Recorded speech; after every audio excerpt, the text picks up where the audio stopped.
Wherever you go, whatever you do, throw a little at it. Omax, Vest and Briefs. Kanyakumari மாவட்டம் குடித்துறையில் கடந்த 1.5 ஆண்டுகளுக்கு முன்பு உங்களை தேடி உங்கள் ஊரில் என்ற முகாம் நடத்தியும் ஓய்வூதியம் அளிக்கப்படாத நிலையில் தற்போது மீண்டும் உங்களுடன் ஸ்டாலின் எனும் முகாம் நடத்தப்படுவதாக மக்கள் விமர்சித்துள்ளனர். இதுகுறித்து அப்பகுதி மக்களுடன் நமது செய்தியாளர் அருள்குமார் நடத்திய கலந்துரையாடலை தற்போது பார்க்கலாம்.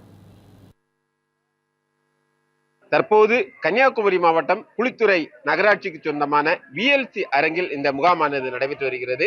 இங்கு பல புகார்களோடு இங்கு மக்கள் வந்திருக்கிறார்கள்.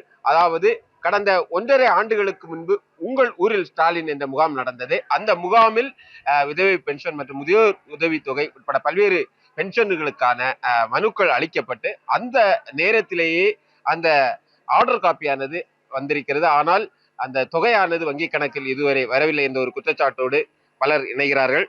வணக்கம்மா, நீங்க எங்க மனு கொடுத்திருந்தீங்க? எதற்காக மனு கொடுத்திருந்தீங்கம்மா? விதவை பென்ஷனுக்கு வேண்டி நான் மனு கொடுத்திருந்தேன். உங்களை தேடி உங்கள் ஊரில் அந்த முகாமில் நான் அப்ளை பண்ணியிருந்தேன். ஆனா எனக்கு இதுவரை அந்த காசு எதுவுமே வரல. கொண்டு அப்ளை பண்ண போயாச்சுன்னா சொல்றாங்க உங்களுக்கு ஆர்டர் ஆயாச்சு அப்படின்னு. பேங்க்ல போய் பார்க்கும்போது காசு வரல. இப்போ நான் திரும்பவும் மனு கொடுக்கலாம் அப்படின்னு வந்தேன். அது இனி மனு உங்களை அப்ளை பண்ண முடியாது அப்படின்னு சொல்லிட்டாங்க. இது போன்று இந்த பெண்மணி மட்டுமல்லாமல் இது போன்று பலர் பாதிப்புகளை சந்தித்து வருகிறார்கள். அந்த பாதிப்புகளை குறித்து நாம் கேட்கலாம். இந்த பகுதியின் கவுன்சிலர், பாஜக கவுன்சிலர் ரத்தினமணி நம்மோடு இணைகிறார். சார், இது கடந்த 2 வருஷத்துக்கு முன்னால உங்கள் ஊரில் முதல்வர் அப்படின்னு உள்ள திட்டத்தில் நூற்றுக்கணக்கான மக்கள் இதே மண்டபத்தில் மனு கொடுத்தாங்க. விளவங்கோடு தாலுக்கில் பல பேருக்கு ஆர்டர் கொடுத்தாங்க. ஆர்டரை பெரிய விழாவாட்டு எல்லாருக்கும் ஆர்டரை கொடுத்தாங்க. ஆனால் இன்னைக்கு 2 வருஷத்துக்கு மேலே அந்த மக்கள் ஆர்டரோடு இருக்காங்க. ஆனால் அவங்களுக்கு எந்த பணமோ எதுவும் வங்கி கணக்கில் இதுவரைக்கும் வரல.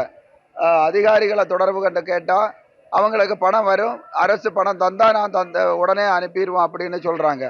என்னைக்கு வரும்? அவங்களுக்கு திருப்பி புதுசாக இது மாதிரி மக்களை ஏமாற்றும் விதத்தில் பல முகாம் நடக்குது. ஆயிரக்கணக்கில் மனுக்கள் வருது. ஆனால் அதுக்கு தீர்வு என்னான்னு கேட்டால் தெரியாது. ஏன்னா மக்கள் ஏதோ கிடைக்கும் அப்படிங்கிற அவங்களுக்கு ஏழ்மை சூழ்நிலையை பயன்படுத்தி மனுக்களை கொடுத்துட்டு காவல் இருக்காங்க. ஆனால் இங்கே மனுக்கள் எல்லாம் முறையாக ஏற்றப்படுகிறதா, மக்களுக்கு அதுக்கான திறமை இருக்கா, தகுதி இருக்கான்னு அடுத்த கட்டம் ஆய்வுக்கு போகும்போது அவங்களுக்கு தகுதி இல்லைன்னு ஒரு காரணத்தை சொல்லிட்டு போகிறாங்க. தகுதி எந்த அடிப்படையில் தகுதி பார்ப்பாங்கங்கிறது தெரியாது. இந்த 2 வருஷத்துக்கு முன்னே ஆர்டர் கொடுத்தவங்களுக்கும் தகுதி இல்லையா, இல்லை ஆர்டர் கொடுத்தவங்களுக்கு தகுதி இல்லையான்னு தெரியல. ஆனால் இது அப்படி பார்க்கும்போது இந்த சூழ்நிலையில் இது எல்லாமே ஒரு வெற்றி விளம்பரம்னு தான் தோணுதே தவிர அரசாங்கம் முழுமையாக செய்கிறதுக்கு இப்படி ஒரு முகாம் தேவையில்லை. இந்த கடந்த முறை நடைபெற்ற அந்த முகாமில் கன்னியாகுமரி மாவட்டத்தை பொறுத்த அளவில் ஆயிரக்கணக்கானோர் இந்த திட்டத்தின் மூலம் மனுக்கள் அளித்து ஆர்டர் ஆன பிறகும் இதுவரை பயன்பெறவில்லை என்ற குற்றச்சாட்டை முன்வைக்கிறார்கள். தமிழ் ஜனம் செய்திகளுக்காக ஒளிப்பதிவாளர் நிதியனுடன் கன்னியாகுமரி மாவட்டத்திலிருந்து அருள்குமார்.